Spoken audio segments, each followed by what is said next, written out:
Mostly Harmless by Douglas Adams. Chapter 5. She watched it coming in from the Henley direction with mild curiosity at first, wondering what those lights were.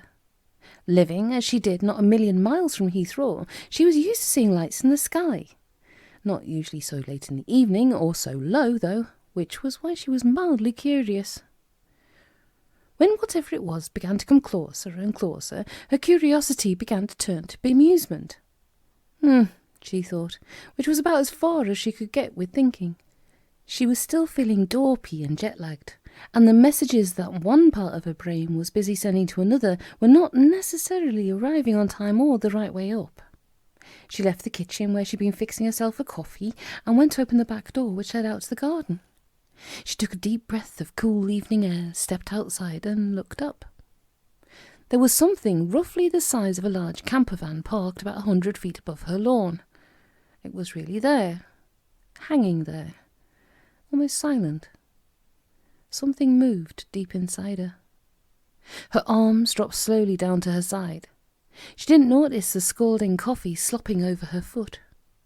She was hardly breathing as slowly, inch by inch, foot by foot, the craft came downwards. Its lights were playing softly over the ground as if probing and feeling it. They played over her. It seemed beyond all hope that she should be given her chance again. Had he found her? Had he come back? The craft dropped down and down until at last it had settled quietly on her lawn. It didn't look exactly like the one she'd seen departing all those years ago, but flashing lights in the night sky are hard to resolve into clear shapes. Silence. Then a click and a hum. Then another click and another hum. Click, hum, click, hum. A doorway slid open, spilling light towards her across the lawn. She waited, tingling. A figure stood silhouetted in the light, then another and another. Wide eyes blinked slowly at her, hands were slowly raised in a greeting. "Macmillan," a voice said at last, a strange, thin voice that managed the syllables with difficulty. "Tricia Macmillan? Mrs. Tricia Macmillan?" "Yes," said Tricia, almost soundlessly. "We have been monitoring you." Monitoring me?" "Yes." They looked at her for a while, their large eyes moving up and down her very slowly. "You look smaller in real life," one said at last. "What?" said Tricia. "Yes." I don't understand," said Tricia. She hadn't expected any of this, of course, but even for something she hadn't expected to begin with, it wasn't going the way she expected. At last she said, Are you from Zayford?" This question seemed to cause a little consternation among the three figures. They conferred with each other in some skittering language of their own and then turned back to her. "We don't think so. Not as far as we know," said one. "Where is Zayford?" said another, looking up into the night sky.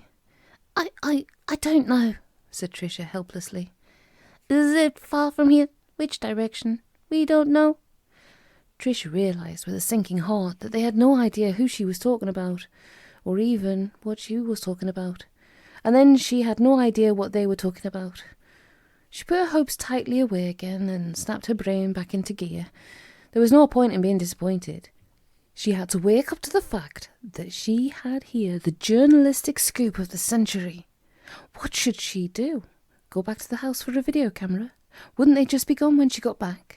She was thoroughly confused as to strategy. Keep them talking, she thought. Figure it out later. "You've been monitoring me? All of you? Everything on your planet? TV, radio, telecommunications, computers, video circuitry, warehouses. What? Car parks? Everything. We monitor everything." Tricia stared at him. "That must be very boring, isn't it?" she blurted out. "Yes."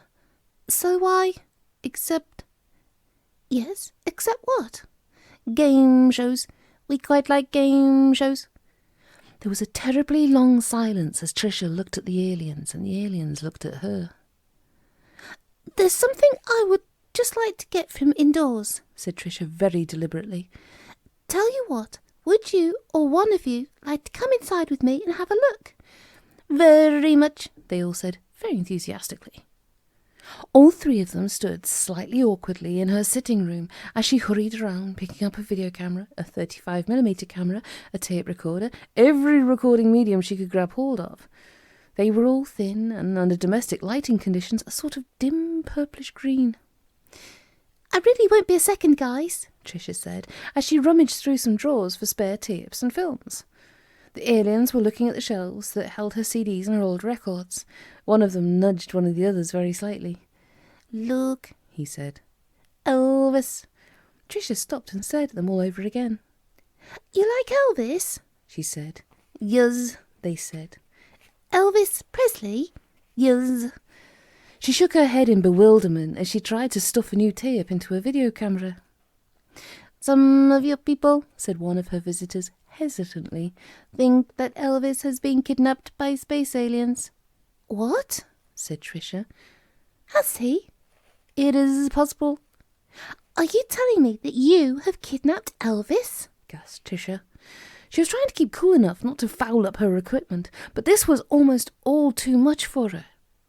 No, not us, said her guests. Aliens. It's a very interesting possibility. We talk of it often. I must get this down, Tricia muttered to herself. She checked her video was properly loaded and working now. She pointed the camera at them. She didn't put it up to her eye because she didn't want to freak them out, but she was sufficiently experienced to be able to shoot accurately from the hip. Okay, she said. Now tell me slowly and carefully who you are. You first, she said to the one on the left. What's your name? I don't know. You don't know? No. I see, said Tricia. And what about you other two? We don't know. Good. Okay. Perhaps you can tell me where you are from. They shook their heads. You don't know where you're from?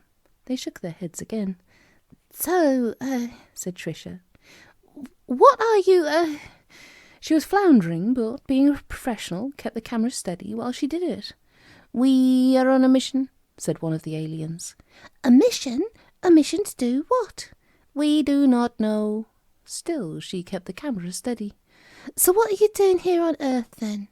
We've come to fetch you. Rock steady, rock steady. Could have been on a tripod. She wondered if she should be using a tripod, in fact. She wondered that because it gave her a moment or two to digest what they'd just said. No, she thought, handheld gave her more flexibility. She also thought, help, what am I going to do? Why, she asked calmly, have you come to fetch me? Because we have lost our minds. Excuse me, said Tricia. I'm going to have to get a tripod. They seemed happy enough to stand there, doing nothing, while Tricia quickly found a tripod and mounted the camera on it. Her face was completely immobile, but she did not have the faintest idea what was going on or what to think about it. Okay, she said when she was ready. Why? We liked your interview with the astrologer.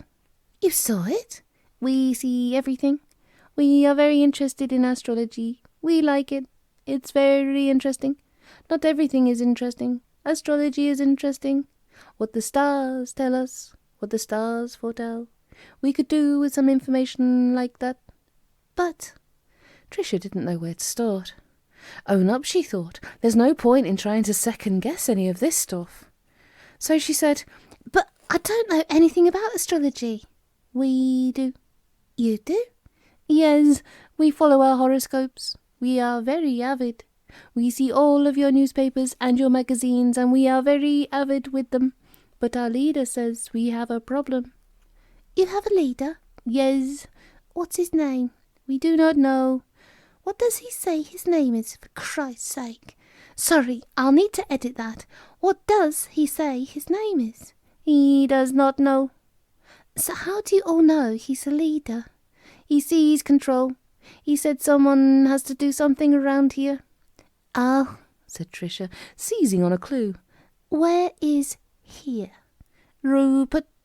What? Your people call it Rupert, the 10th planet from your sun. We have settled there for many years.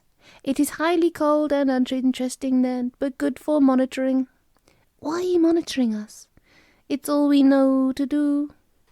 Okay, said Tricia. Right, what is the problem that your leader says you have?